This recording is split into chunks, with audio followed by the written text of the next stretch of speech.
Pequeno aquecimento. Deixa eu ver que horas são aqui.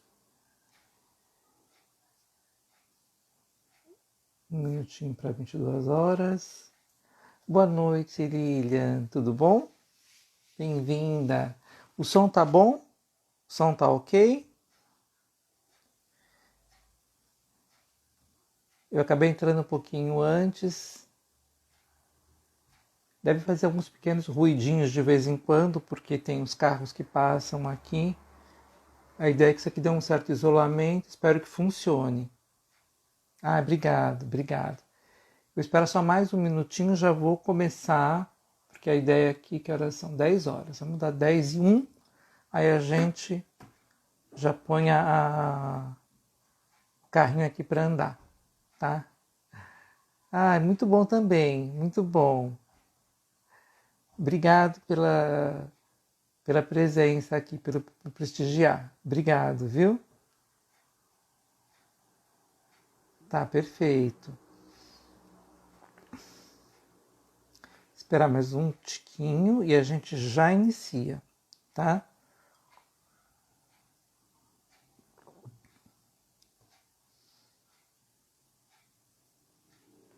Vamos ver, deu 10. 10 e 1, já podemos começar. Vamos lá. Boa noite a todos, todas e todes. Bem-vindos ao segundo episódio da série O Sentido da Arte, né? Episódio 2. Só para mostrar, hoje vai ser bem animadinho, já multiplicou. Porque é claro que a gente sempre faz um Google pesquisa, mas nada como pesquisar nos livros, né? Então é importante já primeiro agradecer, né, a presença, informar que depois que eu terminar aqui, que a gente terminar aqui, o episódio vai para o IGTV e depois a gente conseguiu uma coisa muito bacana, que tem o Cubo Azul já tem um canal no YouTube e dentro do canal tem o segmento do sentido da arte, então os episódios também vão todos para lá. E é legal porque o episódio indo pro canal do YouTube, eu consigo colocar na descrição uma série de informações, bibliografia, referências. Então tudo aquilo que a gente for tratar a cada episódio, eu vou colocar depois nas referências, na descrição de cada vídeo por episódio, tá? No que for postado no YouTube. Acho que esse era o recado, né, que era importante estar dando. Esses aqui eu vou separar que eu mostro depois, eu vou usar no final. Tá. Bom, hoje nós vamos tratar, né, de 4 tópicos: o ideal clássico, arte não uniforme, arte estética e forma e expressão. Antes de eu entrar nessa parte do texto, vamos recuperar, porque no começo eu tenho que fazer dois adendos, e a ideia é que ao longo da leitura isso vai acontecer, vou trazer outras referências e vou agregando, né, no tempo, e sempre procurando pensar que esse texto originalmente era de 31, mas eu sempre procuro pensá-lo como nós estamos lidando com as questões que ele coloca hoje. Né? Será que algumas questões que ele está apontando aqui estão superadas ou não? Né? Para a gente poder pensar um pouquinho. E no texto que a gente abriu na semana passada, o Herbert Reed ele fala do Schopenhauer. Logo no comecinho, vou só fazer uma breve citação, porque ele entende, ele procura descrever o que seria a arte e vincula a questão da arte com a beleza, né? Schopenhauer foi o primeiro a dizer que todas as artes aspiram à condição da música. Muito se tem repetido essa observação que tem provocado grande número de mal-entendidos, apesar de exprimir importante verdade. E aí, eu acho que é importante, então, como a gente está... A ideia é que a gente possa fazer um caminho olhando pelo olhar do Herbert Reed, mas também entender de onde ele está partindo e com quem que ele está conversando, eu fui pegar alguma citação ou referência que trate do Schopenhauer, né?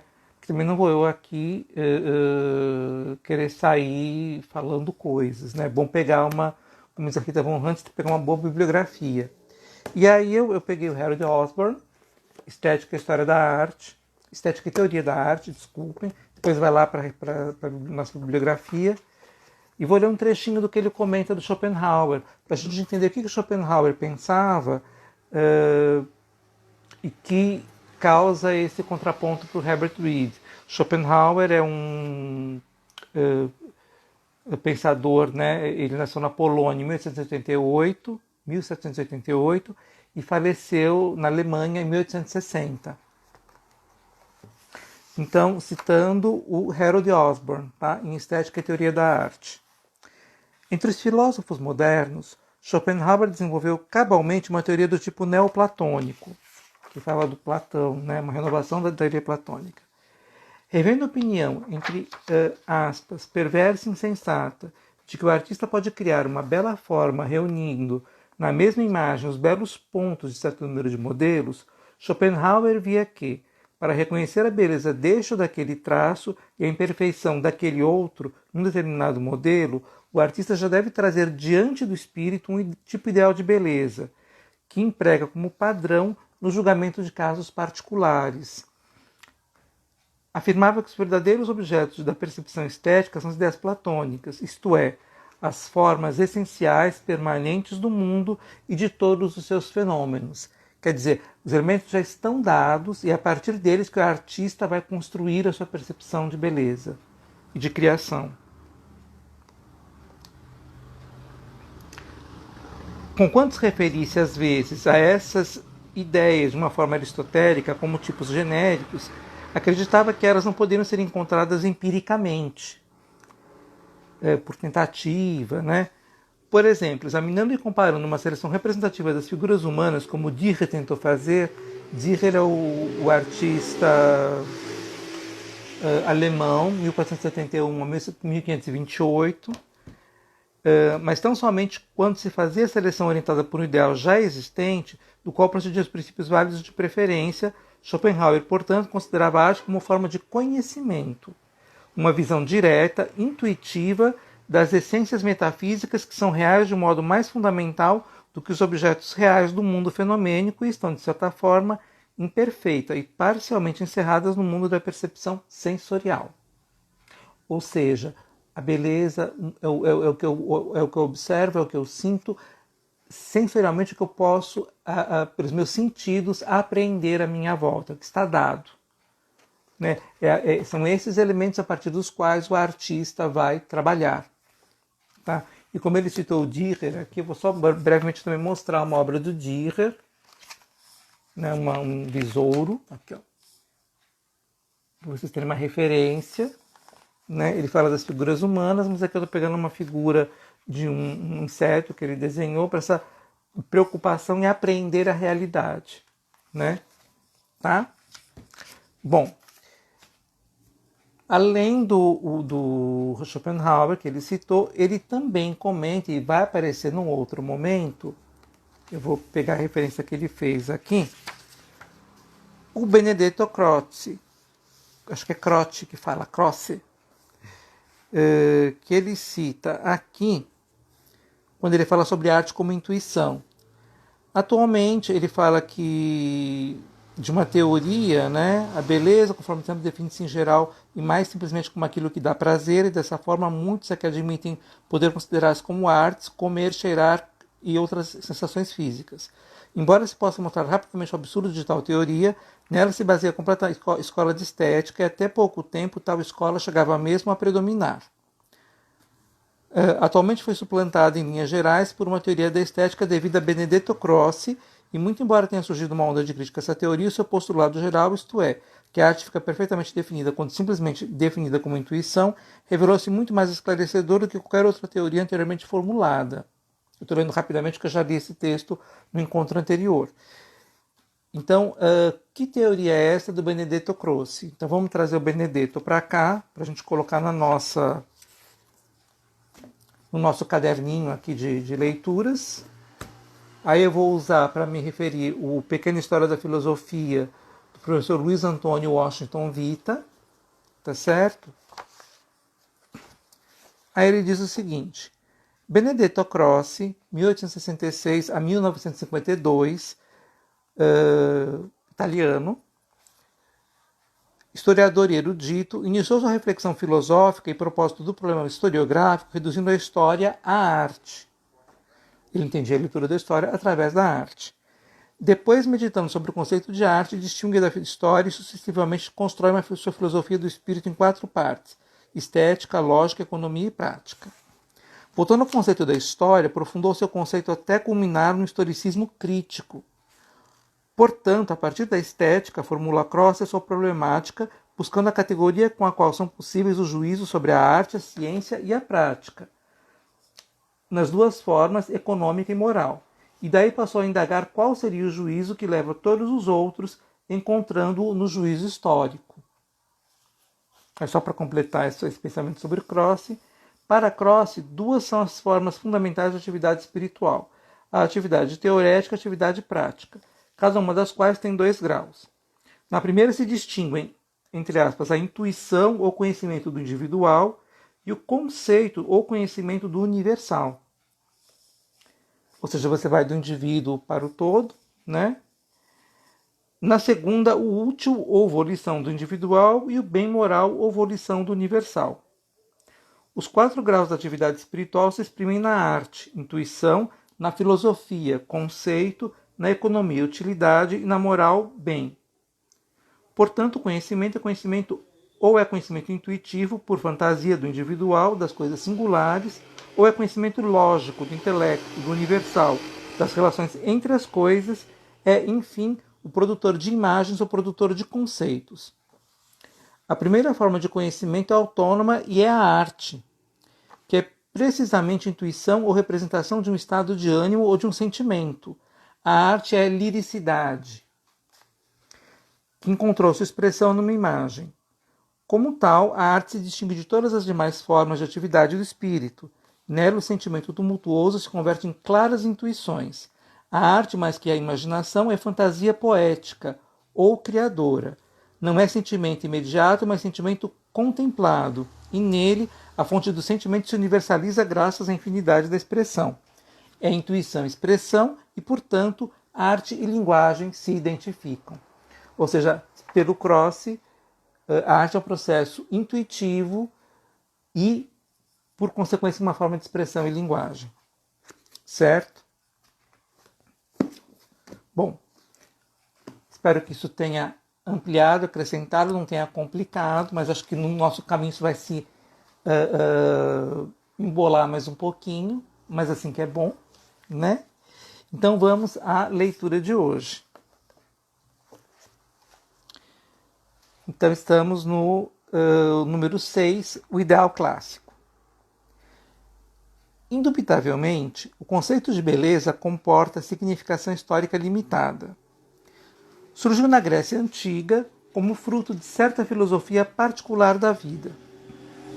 Tal filosofia era, em espécie, antropomórfica, exaltava todos os valores humanos e nada mais via nos deuses senão o próprio homem exagerado. Aquela ideia de que na religião grega, né, que depois virou a tal mitologia, mas na religião grega os deuses, eles são, assim, apesar dos poderes, dos efeitos especiais, o que os move são os sentimentos e desejos humanos, né? Eles são a expressão do desejo humano ampliado. A arte, tanto quanto a religião, constituía idealização da natureza e particularmente do homem como ponto culminante do processo da natureza. Ou seja, o homem é essa expressão plena da natureza. Tentando pensar naquela ideia da arte, como da relação do homem, aprendendo os fenômenos do seu entorno, ele sai da caverna, vai se apropriando, a relação com a natureza, ele procura expressar isso e localiza o homem como uma parte superior desse conjunto. O tipo da arte clássica é o Apolo Belvedere ou a Afrodite de Melos, tipos perfeitos ou ideais da humanidade, perfeitamente formados, perfeitamente proporcionados, nobres e serenos. Em uma palavra, belos. E aí vamos colocar aqui a referência, que eu também achei divertido, que é o Apolo de Belvedere, que está aqui deste lado, certo? Que é essa expressão de beleza, né? Daí a expressão beleza apolínea, né? E a Afrodite de Melos, ou a Vênus de Milo, na verdade, que está aqui, porque Afrodite era o nome grego para a deusa Vênus, e ela acabou ficando mais conhecida como a Vênus de Milo. Ela aqui. Certo? Para a gente ficar com as referências visuais do que o texto nos diz, né? Então, o tipo da arte clássica é o Apolo Belvedere ou a Afrodite de Melos, tipos perfeitos ou ideais da humanidade, perfeitamente formados, perfeitamente proporcionados, nobres e serenos. Em uma palavra, belos. Ou seja, linkando a beleza com a ideia de perfeição. Herdou Roma este tipo de beleza. Em uma palavra, herdou Roma este tipo de beleza, que reviveu na Renascença. Então, já fazendo uma relação aqui da arte romana, que vai se apropriar dos elementos da arte grega e que depois vai reaparecer lá na Renascença, que é exatamente o período após a Idade Média, onde vai ter, a partir de escavações, de descoberta de obras, uma retomada dessa relação com a arte grega, que passando a ser entendida como a arte, a filosofia gregas, como os princípios clássicos da sabedoria e do conhecimento. Então, o renascimento desse conhecimento. Ainda vivemos na tradição da Renascença, e para nós, a beleza associa-se inevitavelmente à idealização de um tipo de humanidade criado por antigo povo em terra distante, afastada das condições atuais da nossa vida cotidiana. Vou ler esse trecho. Ainda vivemos na tradição da Renascença, e para nós, a beleza associa-se inevitavelmente à idealização de um tipo de humanidade criado por antigo povo em terra distante, afastada das condições atuais da nossa vida cotidiana. Como ideal, talvez não seja tão bom como qualquer outro, mas temos a obrigação de imaginar que realiza somente um dentre vários ideais possíveis. E aqui vale a gente pensar até que ponto isto ainda não nos impacta. Quando a gente fala nessas discussões de novas possibilidades de beleza, eu estou linkando diretamente como mostrei os dois corpos, aqui eu falei da beleza apolínea, dos padrões de beleza, até que ponto isso que está aqui, que ele levantou em 31, hoje a gente ainda não está trabalhando sobre isso, né? Não está nos impactando e nos fazendo ter que pensar e rever coisas, conceitos. Difere do ideal bizantino, que era mais divino do que humano, intelectual e antivital abstrato. Difere do ideal primitivo, que talvez não fosse ideal algum, mas antes propiciação, expressão de temor face ao mundo misterioso e implacável. Difere igualmente do ideal oriental, também abstrato, não humano, metafísico, mais instintivo que intelectual. Os nossos hábitos de pensamento dependem, contudo, de tal maneira do nosso aparelhamento de palavras que na maior parte das vezes tentamos em vão forçar esta única palavra, entre aspas, beleza, ao serviço de todos esses ideais expressos na arte. Se formos honestos conosco, ver-nos-emos obrigados a incorrer, cedo ou tarde, em distorção verbal. Ou seja, não há como você querer tudo, e ele desde o começo vem trabalhando com essa ideia que a arte sempre é algo a mais, algo além, que todo esse algo a mais, esse algo além seja contido no conceito de beleza. Uma Afrodite negra, uma Nossa Senhora bizantina e um ídolo selvagem da Nova Guiné ou da Costa do Marfim não podem pertencer todos a esse conceito clássico de beleza. Pelo menos o último, o ídolo selvagem da Nova Guiné, né? Se as palavras têm de qualquer, pelo menos este último, pelo menos o último, Se as palavras têm de ter qualquer significação precisa, devemos confessar não ser bonito, mas, ao contrário, feio. E, entretanto, belos ou feios, todos estes objetos podem descrever-se como obras de arte. Ou seja, a ideia de que devemos ter nossos olhos e conceitos abertos para o que é arte, para além de uma ideia de um conceito de beleza. Que ele não dará conta de dizer o que é arte, desse processo intuitivo, né? De como é que isso se constrói. Então, o que ele vai mapear para nós aqui são os critérios, conceitos e métodos que foram construídos até o momento que ele escreveu o livro para que pudéssemos compreender o que é arte ou avaliar. Mas ele já vem apontando, olha, isso não dá conta, isso não dá conta, isso não dá conta. 7. Arte não uniforme. Temos de admitir que a arte não é expressão em forma plástica de qualquer ideal particular. É a expressão de qualquer ideal realizável pela artista em forma plástica. E embora pense que toda obra de arte possui algum princípio de forma ou estrutura coerente, não salientaria este elemento em qualquer sentido evidente, pois quanto mais se estuda a estrutura das obras de arte, que vivem em virtude da atração direta e instintiva que lhes é própria, tanto mais difícil se torna reduzi-las a fórmulas simples e explicáveis. Mesmo ao moralista da Renascença, era evidente que, entre aspas, não há beleza excelente que não tenha algo de estranho. Né? Quer dizer, a grande inquietação, o que há além da beleza na arte, na obra de arte, que é o que interessa ao Herbert Reed aqui. O que existe?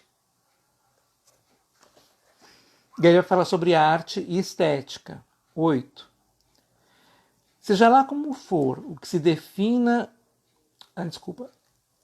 Seja lá como for que se define um sentimento de beleza, temos de qualificá-lo imediatamente como teórico. O sentimento abstrato da beleza constitui apenas a base elementar da atividade artística. Os expoentes dessa atividade são homens vivos, e a atividade deles está sujeita a todas as correntes entrecruzadas da vida. Notam-se três estágios, aqui tem esses 3 estágios. Primeiro, simples percepção de qualidades materiais, cores, sons, gestos e reações físicas mais complexas e indefinidas. Segundo, a distribuição de tais percepções em formas e arranjos agradáveis. Pode dizer-se que o sentimento estético termina com esses 2 processos. A percepção da qualidade material e a reação a essas percepções. Pode dizer-se que o sentimento estético termina com esses 2 processos, mas poderá haver um terceiro estágio que se apresenta quando tal arranjo de percepções se torna capaz de corresponder a um estado de emoção ou sentimento que existia anteriormente. Então disse que se deu expressão à emoção ou sentimento. Nesse sentido, é verdadeiro dizer ser a arte expressão, nada mais e nada menos. Todavia, é sempre necessário lembrar, em parênteses, o que algumas vezes os adeptos de Croce deixam de fazer, que a expressão nesse sentido é processo final dependente de processos anteriores da percepção sensorial e de arranjo formal agradável, entre aspas. A expressão pode apresentar-se completamente vazia de arranjo formal, mas então a incoerência que lhe é inerente impede-nos de chamá-la de arte. Ou seja, você está diante da obra de arte e entender que ela foi produto de um processo anterior e que quando você se depara com ela, aquilo que evoca em você quando a observa é um sentimento anterior. que já havia.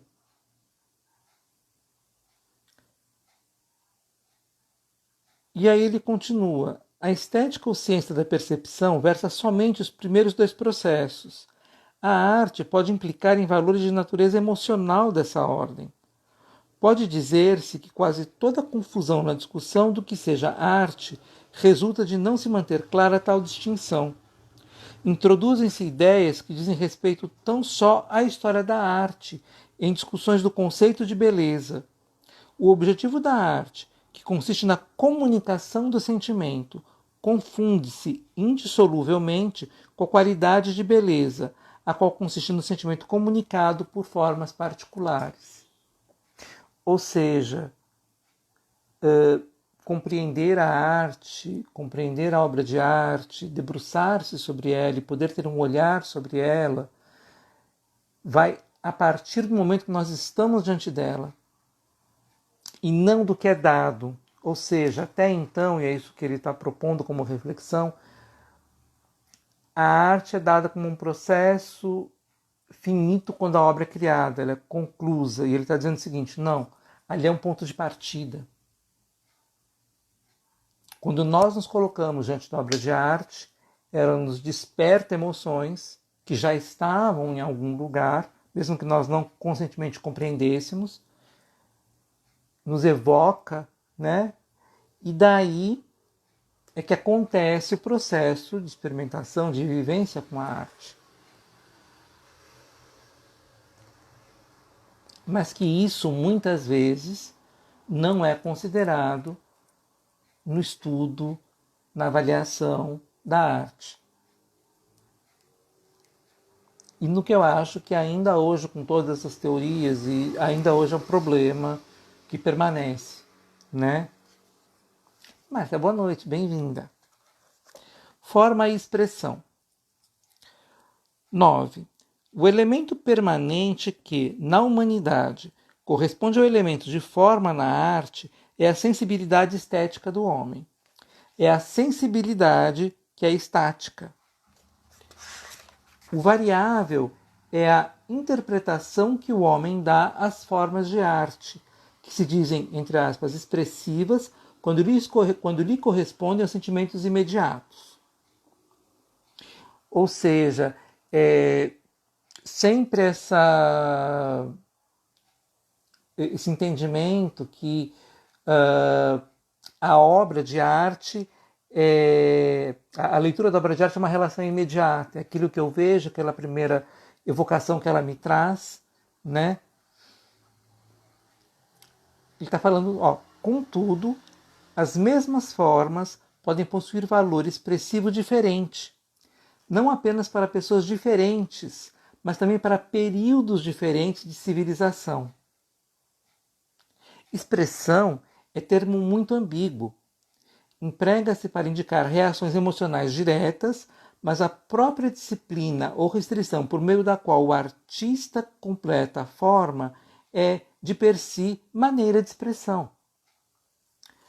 A forma, embora se possa examinar em termos intelectuais como a medida, o equilíbrio, o ritmo e a harmonia, é realmente de origem intuitiva. Não constitui, na prática real dos artistas, produto intelectual. É técnica, né? Mais uma vez dando oi para a Márcia, para a Liliane. Obrigado por estarem comigo, viu? Mais uma vez, e aqui esses fatores e que vão aparecer depois como elementos de estudo e de compreensão, para o artista, é técnica, é o modo de fazer, né? É a proporção, é o ângulo, é o material, não é a expressão, a intenção criadora. Aí eu vou ler de novo. A forma, embora se possa examinar em termos intelectuais, como a medida, o equilíbrio, o ritmo e a harmonia, é realmente de origem intuitiva. Não constitui, na prática real dos artistas, produto intelectual. É antes emoção dirigida e definida. E quando descrevemos a arte como entre aspas, vontade de formar, não estamos imaginando atividade exclusivamente intelectual, mas de preferência atividade exclusivamente instintiva. Por este motivo, não posso dizer que a arte primitiva constitui forma inferior de beleza em comparação com a arte grega. Embora possa representar tipo inferior de civilização, exprime um instinto igual ou mesmo mais apurado para a forma. E aí a gente já começa a ter uma coisa interessante, porque é aquela desconstrução de um entendimento dessa linha evolutiva na arte. A gente tem uma linha cronológica, então você vem lá da arte primitiva, os grandes povos, né? Vamos seguindo na linha Renascença até a arte contemporânea, mas não dá para a gente estabelecer uma relação de uma mais evoluída que a outra, né? Que existe em grande parte em muitas leituras, né? E acaba isso sendo tratado muitas vezes como uma espécie de valor, né? Uma é melhor, outra é pior. Então aqui ele está desconstruindo isso. Por esse motivo, não posso dizer que a arte primitiva constitui forma inferior da beleza em comparação com a arte grega, embora possa representar tipo inferior de civilização, exprime instinto igual ou mesmo mais apurado para a forma. A arte no período constitui padrão somente enquanto aprendemos a distinguir entre os elementos da forma, que são universais, e os elementos da expressão, que são temporais. Ainda menos poderemos dizer que Giotto, pintor italiano, é inferior quanto à forma a Michelangelo, outro pintor italiano também, escultor. Poderá ser menos complicado, mas não se avalia a forma pelo grau de complexidade. Francamente, não sei como poderemos julgar da forma, senão pelo mesmo instinto que a cria. Ou seja, cada tempo tem a sua forma de expressão. E nos cabe, quando olhamos para estudar e avaliar, entender em que tempo nós estamos, quais são as nossas referências.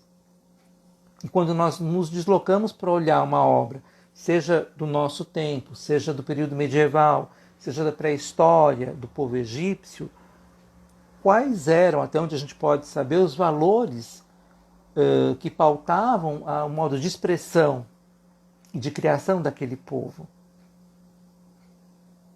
E o que significa aquilo, o que significa para nós hoje, como nós podemos entrecruzar os nossos olhares, né? Sempre com uma perspectiva de tentar entender o que é expressão, o que é sentido, o que fazia para eles naquele momento e o que faz sentido para nós hoje, né?